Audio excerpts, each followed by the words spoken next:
Bonjour à tous, merci à vous de nous rejoindre sur Monaco Info. Voici les titres qui seront développés dans votre édition.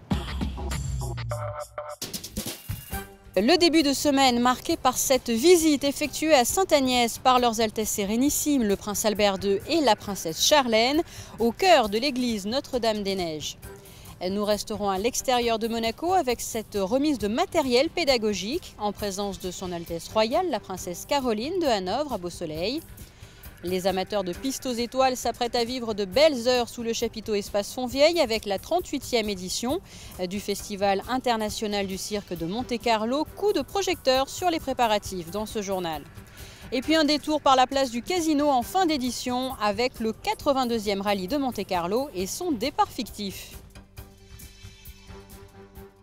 Avant de développer ces titres, une information liée au projet d'extension en mer du Portier, juste derrière moi donc. La décision du souverain a été révélée dans les colonnes de Monaco Matin ce mardi 14 janvier. Son Altesse Sérénissime, le prince Albert II, a choisi le groupement Bouygues Travaux Publics. Bouygues Travaux Publics qui était arrivé en tête du classement établi à l'issue d'une présélection opérée par les services compétents de l'administration devant Vinci Concessions. Savoir-faire, compétences techniques et garanties financières, voici les raisons qui avaient déterminé le choix de ces groupes sélectionnés. Sachez qu'à présent, une période de 18 mois s'ouvre, période à l'issue de laquelle l'État et le groupement Bouygues Travaux Publics devront avoir trouvé un accord définitif sur le projet de construction complet. L'urbanisation en mer va donc s'affiner au fil des mois. Je vous le disais en titre, prenons à présent la direction de Sainte-Agnès, où leurs Altesses Sérénissimes, le prince Albert II et la princesse Charlène, se sont rendus le mardi 14 janvier, une commune avec laquelle le Rocher a tissé des liens il y a déjà plusieurs siècles. Au programme de cette visite, notamment la présentation d'une restauration au cœur de l'église Notre-Dame-des-Neiges, le récit sur place d'Émilie Rousseau. Sainte-Agnès, commune située dans le pays mentonnais de plus de 1200 habitants. Perché à 750 mètres d'altitude, ce village du littoral est le plus haut d'Europe. Ancien poste de défense de la frontière franco-italienne, Sainte-Agnès a longtemps été un site militaire convoité. Aujourd'hui, c'est un village authentique, fait de ruelles pavées de galets, ce qui fait tout son charme. Ce mardi, Sainte-Agnès accueillait leurs Altesses Sérénissimes, le prince Albert II et la princesse Charlène, dans l'un des édifices emblématiques de cette petite commune, l'église Notre-Dame-des-Neiges. Elle y abrite un tabernacle, un maître-autel et 2 reliquaires, tout récemment restaurés grâce au soutien de la principauté. 6 mois de travail auront été nécessaires pour redonner un coup d'éclat à ces 4 objets. La première étape, ça a été l'observation, puisque au départ, le tabernacle était entièrement repeint de plusieurs couches de ce qu'on appelle la bronzine, qui est une peinture qui imite l'or, à base de bronze, et qui était oxydée. Donc on avait un aspect général qui était marron, sans aucun éclat. Donc en observant de près le tabernacle, je me suis rendu compte qu'il y avait à plusieurs endroits des traces de dorure à la feuille, qui est une technique traditionnelle pour dorer les objets en bois. Et donc, j'ai choisi de retirer la bronzine de manière très précautionneuse, puisque je ne savais pas ce que j'allais trouver sous la bronzine. Voilà. Donc, il a fallu nettoyer par petits morceaux, et au fur et à mesure, je me suis rendu compte, en retirant ces 3 couches de peinture, qui avaient été posées probablement entre les années 60 et les années 80, qu'il y avait une dorure ancienne, sensiblement d'origine, je pense, donc une dorure du XVIIe siècle. Ce soutien du Rocher n'est pas anodin. En effet, Monaco et Sainte-Agnès ont un passé en commun. Il faut remonter au XVIe siècle pour retrouver une trace de ces relations. Sainte-Agnès a d'ailleurs failli être un fief des Grimaldi. En 1529, le seigneur de Monaco, Augustin Grimaldi, achète la seigneurie et le château de Sainte-Agnès au duc de Savoie, Charles III. Mais faut-il le rappeler aujourd'hui, dans cette journée d'amitié, les habitants de Sainte-Agnès à ce moment-là refusent de changer de souveraineté et de passer donc sous la souveraineté des Grimaldi. Et en 1531, le seigneur de Monaco doit rendre au duc de Savoie le village de Sainte-Agnès. Ensuite, les liens évidemment sont restés proches puisque Sainte-Agnès a été jusqu'à 1848, jusqu'au moment où Menton fait sécession, sur la frontière entre la principauté et le royaume de Piémont-Sardaigne.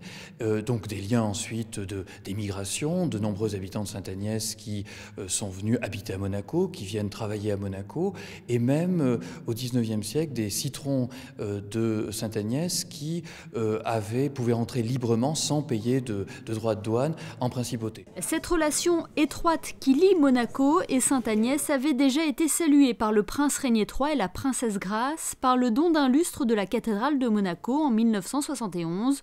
Plus de 40 ans plus tard, ce soutien est toujours présent. Il signifie beaucoup pour les Agnessois. Pour la commune, c'est un attachement des habitants qui habitent à côté de la principauté et qui sont attachés à la famille princière. C'est aussi la générosité de leurs Altesses Sérénissimes pour le patrimoine de Sainte-Agnès, qui est le ferment et la stature de l'histoire d'une communauté. Pour nous, c'est très important de le consacrer par cette commémoration et cette venue de leurs Altesses. Et pour marquer cette visite et saluer les liens qui unissent la principauté et Sainte-Agnès, le couple princier a été fait citoyen d'honneur de la commune. De Sainte-Agnès à Beausoleil où nous nous rendons à présent puisque son Altesse royale la princesse Caroline de Hanovre a remis une douzaine d'iPads aux élèves de l'école des Cigales. Sur place, Alexandra Pani. La Fondation Princesse Grace a offert lundi une douzaine de tablettes tactiles aux élèves de l'école des Cigales à Beausoleil. Ces iPads serviront à divers projets pédagogiques pour les élèves des classes de CE2, CM1 et CM2. C'est l'initiative de la Fondation Princesse Grace de faire un don, d'offrir des iPads pour cette association Comenius pour permettre aux enfants de se familiariser avec tout ce qui est outils numériques.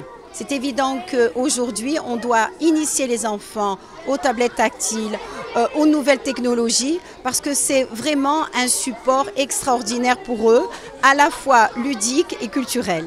L'école des Cigales participe au programme européen Comenius. Ce programme permet les échanges et la coopération entre les établissements scolaires en Europe, de la maternelle au lycée.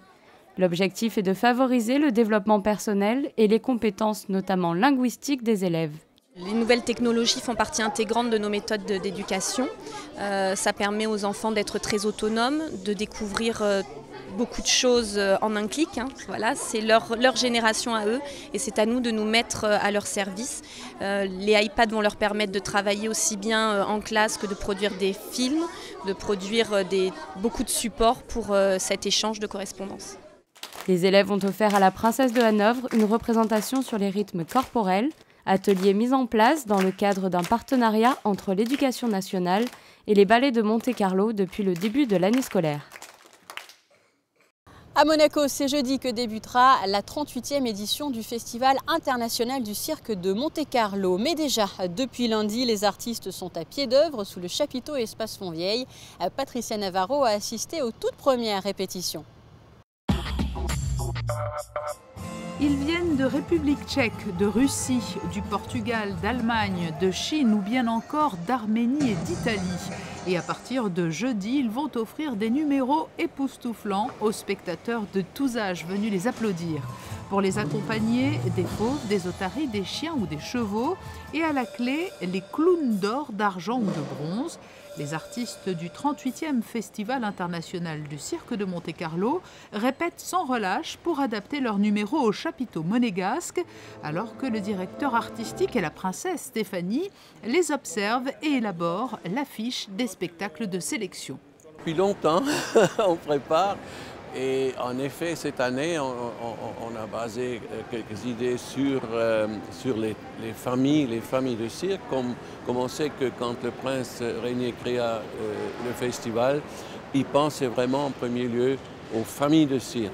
Et puis si on a la chance de pouvoir présenter des familles de cirque, alors on le fait avec plaisir, et comme cette année. Il y a un ballet très original là, qui se déroule derrière vous. Ça fait partie de ces petites touches d'innovation que vous cherchez chaque année. Absolument, on avait vu ça à Moscou. C'est le ballet du Grand Cirque de Moscou qui ont fait là, cette nouvelle création sur des roulettes, quelque chose de nouveau. Et on a profité de les inviter pour les avoir au festival. On a une nouveauté aujourd'hui, ça c'est Hans Klok, le tout grand illusionniste magicien de Hollande. On dit que c'est l'illusionniste le plus rapide au monde et il fait des choses extrêmement, en principe, inattendues. Et puis c'est nouveau pour le festival aussi. Les artistes ne sont pas les seuls à travailler durement et préparer leur numéro. Dans les coulisses, un peintre bien connu en principauté donne lui aussi d'ultimes coups de pinceau aux œuvres qui décoreront l'entrée du Festival du Cirque. Patrick Moya est un fidèle parmi les fidèles.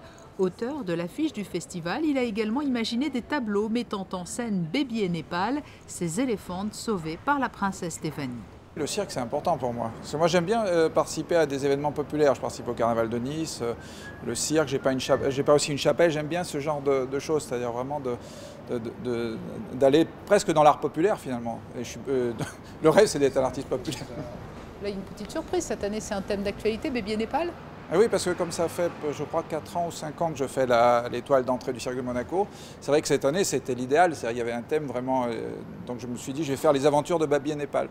Ce qui fait que là, il y a les Baby et Népal qui arrivent à Monaco, Baby et Népal qui se font soigner, Baby et Népal qui font la toilette, voilà, et qui finissent au cirque, qui finissent par assister au cirque. Et avant les premiers spectacles, comme chaque année, petits et grands peuvent déjà avoir un premier contact avec les animaux qui se produiront lors du festival. Ils se trouvent tous dans la ménagerie installée autour du chapiteau et dont l'accès est gratuit. Et sachez que les équipes de Monaco Info seront mobilisées pour vous faire vivre au mieux cette 38e édition. Musique avec l'association des amis de l'Orchestre Philharmonique de Monte-Carlo qui vous propose le 16 janvier dès 19 h une conférence projection à l'auditorium Régnier 3. Une conférence consacrée à la grande violoncelliste Jacqueline Dupré. Écoutons la présidente de l'association des amis de l'Orchestre Philharmonique au micro de José Sacré. Jeudi, effectivement, ça fait partie de notre cycle de conférences mensuelles. Elle est tout à fait particulière car nous avons le producteur-réalisateur Christopher Nupen, la réputation n'est plus à faire, qui sera là pour présenter un de ses films, Jacqueline Dupré. C'est musicien mythique. Il a créé plus de 80 films sur les plus grands musiciens de notre époque. Nous avons choisi Jacqueline Dupré car c'était cette musicienne qui a touché l'âme des millions de mélomanes et nous savons très bien que son destin ne lui a pas souri. Elle est disparue prématurément à l'âge de 42 ans et touchée par une maladie qui l'a déchirée pendant 14 ans. Elle reste toujours dans notre cœur, on écoute aujourd'hui ses CD avec les mêmes émotions qu'à l'époque. Christopher Nupen l'a connu, l'a côtoyé pendant 25 ans. Il va nous faire découvrir d'autres facettes, l'âme de cet artiste comme on ne l'a jamais connu. Dans le reste de l'actualité. Depuis le 13 janvier a débuté la 4e édition de l'Open des artistes organisée par la Galerie L'Entrepôt et Monaco Télécom. Vous pouvez vous rendre sur le site internet de la Galerie L'Entrepôt-Monaco pour découvrir les 130 œuvres en lice cette année et voter. Le thème, le temps sous toutes ses déclinaisons, atmosphérique, spatial et métaphysique. Une trentaine d'œuvres seront ensuite exposées dès le 5 février à l'Entrepôt. Sachez que vous pourrez également voter sur place. Il existe 3 prix, celui du public donc, le prix Open des artistes 2014 et le prix Monaco Télécom. De l'automobile pour clore cette édition avec l'un des événements majeurs sportifs de la Principauté, le 82e rallye de Monte-Carlo qui débutera ce jeudi avec des spéciales organisées dans la région de Gap. Lundi soir, vous étiez peut-être sur la place du Casino pour vivre le départ fictif de ce rallye, tout comme Frédéric Elion. Quoi qu'il arrive, cette 82e édition du rallye Monte-Carlo restera dans les mémoires. Pour la première fois depuis 14 ans, les passionnés et amateurs de rallye ne verront pas Sébastien Loeb sur les routes du Monte-Carlo. Mais en rallye, un Sébastien peut en cacher un autre. La voiture qui porte le numéro 1 cette saison est celle de Sébastien Ogier. Le Gapençais, champion du monde la saison passée sur sa Polo WRC, a été très applaudi lors de son passage place du Casino lundi soir. Il espère bien décrocher sa première victoire en WRC sur le Monte Carlo après un succès ici même en 2009 en IRC. Le WRC, ça reste la division 1. L'IRC, c'était une belle victoire déjà, mais on a envie d'essayer de gagner ce rallye en tant que manche du championnat du monde, donc on va essayer de le faire dès cette année si on peut. C'est sûr qu'on est un petit peu plus serein aujourd'hui, on a une belle saison derrière nous, notre premier titre. Maintenant on a envie de continuer, c'est évident. L'année dernière il y avait beaucoup d'interrogations avant le départ, cette année on est quand même beaucoup plus sûr de ce qu'on a entre les mains, la voiture, l'équipe, ils ont vraiment fait un boulot fantastique l'année dernière, donc on compte sur eux pour faire de même cette année et à nous de faire pareil dans la voiture. 68 voitures se sont succédées place du Casino pour le départ fictif de l'épreuve, une cérémonie qui s'est déroulée devant un monde fou malgré la pluie. Outre Sébastien Ogier, Jari-Matti Latvala, toujours très rapide, et Thierry Neuville, qui fera ses débuts au volant de la nouvelle Hyundai WRC, feront figure de favoris. Bien sûr, c'est excitant d'être ici. En plus, cette année, il y a de nouvelles spéciales dans la région de Gap. C'est très intéressant et c'est un véritable challenge. Les conditions s'annoncent difficiles. Les prévisions indiquent qu'il y aura beaucoup de neige. Ce sera vraiment un rallye difficile. Ce rallye ne m'a jamais vraiment réussi, alors je veux vraiment le terminer cette année. Si je finis dans le top 5, je serai très content. L'an passé, je me battais pour le podium, j'ai trop attaqué et j'ai fait une grosse erreur. Alors cette année, j'aimerais vraiment voir Monaco et terminer sur le podium. Ouais, une grosse découverte, je pense tout est nouveau, tout est très frais, mais on est motivé et on se réjouit déjà de démarrer jeudi.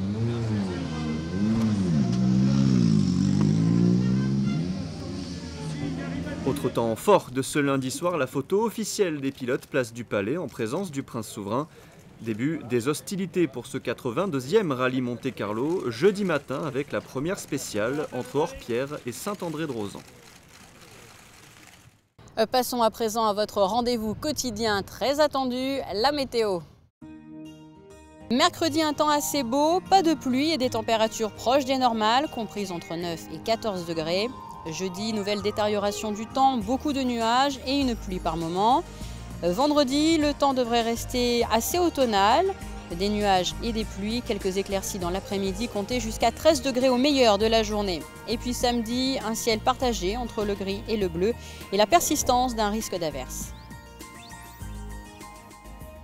Fin de cette édition, merci pour votre fidélité. Je vous rappelle que l'actualité monégasque, c'est aussi sur le site de Monaco Channel. À très bientôt pour de prochaines infos.